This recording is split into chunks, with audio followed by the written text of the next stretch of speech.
Alhamdulillah wassalatu wassalam ala Rasulillah nabiyina Muhammadin wa alihi wa sahbihi wa man wala.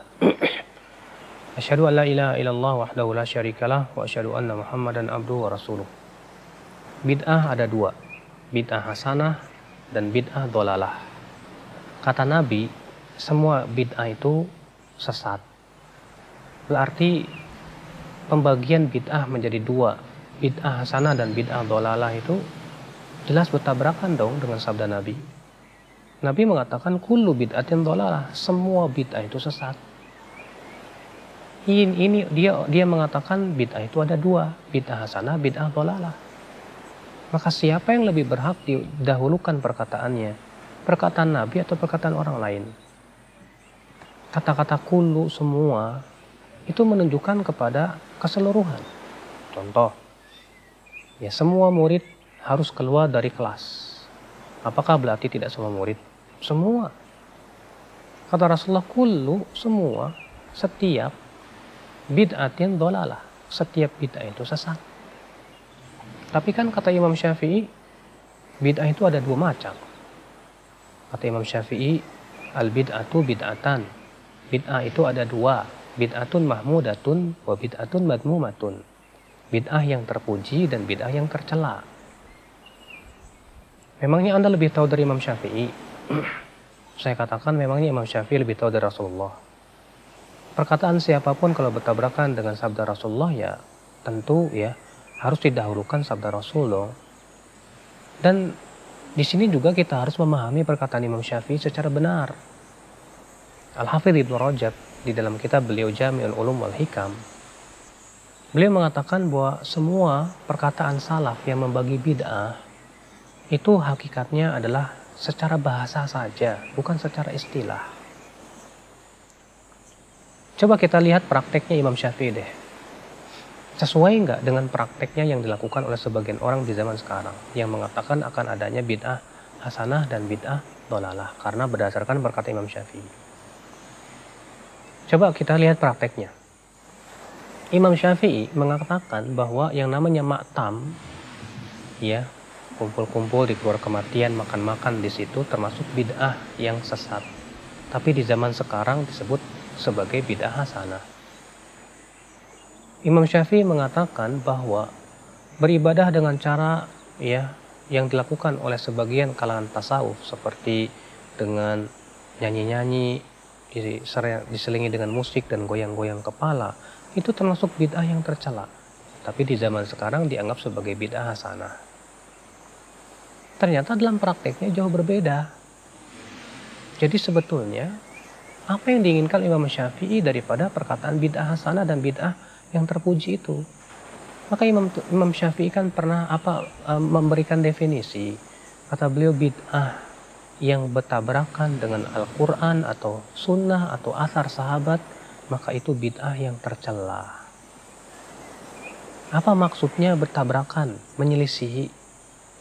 Artinya ya tidak dilakukan Rasulullah, tidak pula oleh para sahabatnya.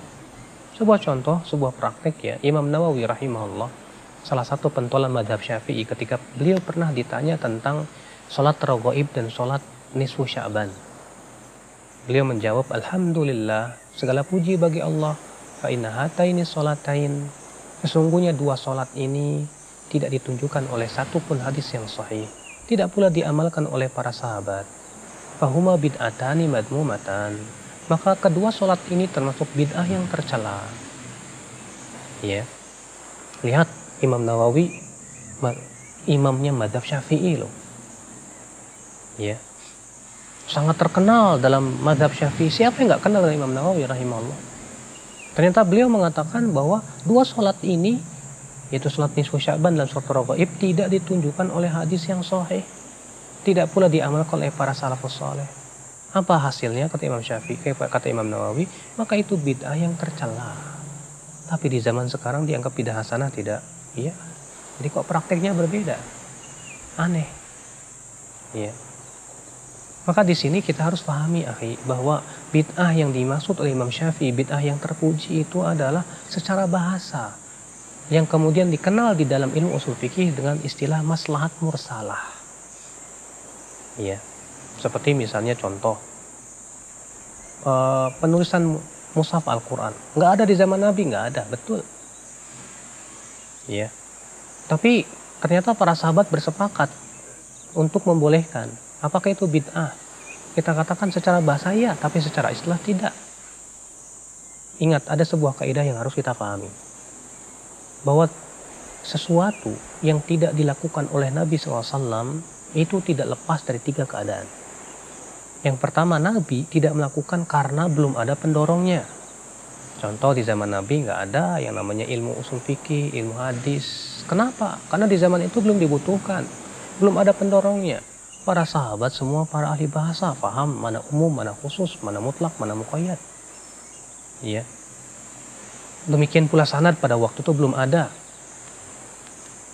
Yang kedua, Nabi SAW meninggalkan sebuah perbuatan karena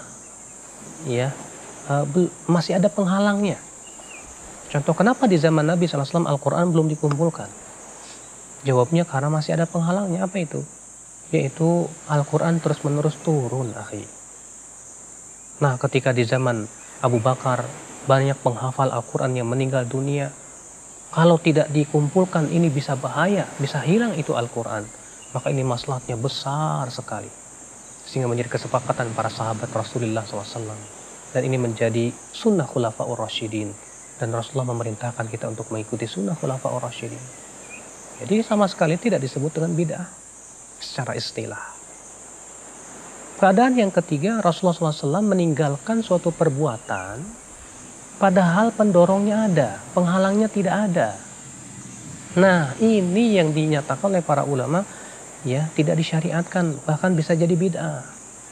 Contoh misalnya, Nabi Shallallahu Alaihi Wasallam sholat duha, sholat Idul Adha dan Idul Fitri tidak pakai qomat, tidak pakai adzan. Padahal pendorong untuk adzan dan qomat ada nggak? Ada. Ya, untuk apa? Mengumpulkan orang. Kemudian ikhwatul Islam azanillah, penghalangnya ada tidak? Tidak ada. Rasulullah mampu menyuruh Bilal untuk apa? Adzan, qomat. Tapi kenapa Rasulullah tidak lakukan? Jawabnya karena itu tidak disyariatkan. Maka kalau ada orang yang adzan, qomat untuk sholat Idul Fitri dan Idul Adha, maka ini jelas bid'ah. Demikian pula semua perbuatan yang Rasulullah SAW mampu melakukannya dan pendorongnya pun ada, maka pada waktu itu jelas itu tidak disyariatkan, ya. Berbeda dengan 2 keadaan yang pertama tadi. Maka kalau memang ada maslahat yang besar untuk membela syariat, apalagi itu membela pokok-pokok agama, maka itu jelas sangat disyariatkan sekali. Maka disinilah pahami apa yang dimaksud dengan bid'ah, yang terpuji menurut Imam Syafi'i rahimahullah. Kenapa Umar mengatakan nikmatil bid'atu hadi, sebaik-baiknya bid'ah itu ini, yaitu sholat taraweh.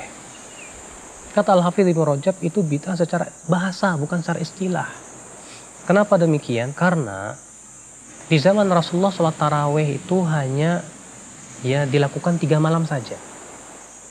Kemudian Rasulullah tinggalkan karena masih ada penghalangnya. Apa itu? Karena takut diwajibkan atas umatnya. Sedangkan sudah kita katakan tadi bahwa Rasulullah meninggalkan sesuatu karena masih ada penghalangnya. Ketika penghalang itu tidak ada dan maslahatnya besar, boleh. Itu tidak termasuk bid'ah. Nah, di zaman Umar, tidak mungkin lagi diwajibkan, tidak mungkin. Maka Nabi SAW, maka Umar pun menyuruh untuk diadakan kembali sholat tarawih berjamaah sebagaimana di zaman Rasulullah SAW pernah dilakukan. Mungkinkah sesuatu yang Rasulullah pernah lakukan dikatakan bid'ah secara istilah? Tentu tidak, sama sekali tidak. Jadi maksud Umar nikmatil bid'atu hadi, sebaik-baiknya bid'ah itu, ini adalah bid'ah secara bahasa, ingat, bukan secara istilah syariat sama sekali. Nah, sekarang kalau ada bid'ah hasanah secara istilah, yang menjadi parameter hasanah itu siapa? Hasanah menurut siapa? Kalau ada orang berkata, ini kan bid'ah hasanah, bid'ah yang baik, kita katakan maaf. Baik menurut siapa, ya akhi? Menurut Anda siapa? Anda bukan pembuat syariat. Baik menurut kiai bukan pembuat syariat. Agama ini milik Allah. Agama ini bukan milik kiai, bukan milik ulama, bukan. Agama ini milik Allah, ya akhi. Maka kalau yang kita pandang baik belum tentu loh baik di sisi Allah. Bukankah Allah Ta'ala berfirman ya dalam surat Al-Baqarah itu, wa asa an takrahu syai'an wa huwa khairul lakum. Bisa jadi kamu tidak menyukai sesuatu, ternyata itu baik buat kamu. Wa asa an tuhibbu syai'a, dan bisa jadi kamu menyukai sesuatu, ternyata itu tidak baik buat kamu. Wallahu ya'lamu wa antum la ta'lamun. Allah yang tahu, kamu tidak tahu, makanya jangan sok tahu. Makanya ya akhi, agama ini milik Allah. Maka kita latih memandang baik itu yang menurut Allah dan Rasulnya baik. Kalau itu baik menurut Allah dan Rasulnya, pasti sudah dijelaskan dalam Al-Quran, dalam hadis Nabi SAW. Bukankah Rasulullah sudah menyatakan bahwa semua kebaikan sudah dijelaskan? Ya, beliau mengatakan, ma baqiya syai'un yuqarribukum ilal jannah wa yubaidukum minan nar illa waqad buyyina lakum. Tidak tersisa lagi ya semua yang bisa mendekatkan ke surga dan menjauhkan dari api neraka, kecuali sudah dijelaskan semuanya. Sudah dijelaskan, akhi. Agama kita sudah sempurna. Buat apa ditambah-tambah lagi? Ya, apakah Anda meragukan Rasulullah SAW itu telah menyampaikan agama secara sempurna? Maka orang yang membuat-buat suatu ibadah yang tidak pernah disyariatkan oleh Rasulullah, sama saja dia mengatakan Rasulullah belum menyampaikan yang ini, tapi saya tahu. Berarti sama saja dia menuduh Rasulullah SAW mengkhianati risalah. Makanya kata Imam Malik apa? Man ibtada'a fid dini bid'atan, siapa yang membuat satu bid'ah saja dalam agama ini, faqad za'ama anna Muhammadan khana risalah, berarti dia sudah menuduh Rasulullah SAW mengkhianati risalah. Wa dzalika li anna Allah azza wa jalla yaqul, karena Allah berfirman, al-yauma akmaltu lakum dinakum, pada hari ini aku telah sempurnakan agamamu. Fama lam yakun yauma idzin dina, maka yang pada hari itu tidak termasuk agama, lam yakunil yauma dina, maka pada hari ini pun tidak termasuk agama. Jadi ini ya akhi, bahwa Rasulullah mengatakan semua bid'ah sesat. Ya, adapun pembagian bid'ah menjadi terpuji dan tercela menurut imam itu hanya sebatas dari sisi bahasa, bukan secara istilah syariat. Ya, karena perkataan siapapun tidak boleh melawan perkataan Rasulullah sallallahu alaihi wasallam. Subhanallah bihamdik, asyhadu an la ilaha illa anta, astaghfiruka wa atubu ilaik. Wassalamualaikum warahmatullahi wabarakatuh.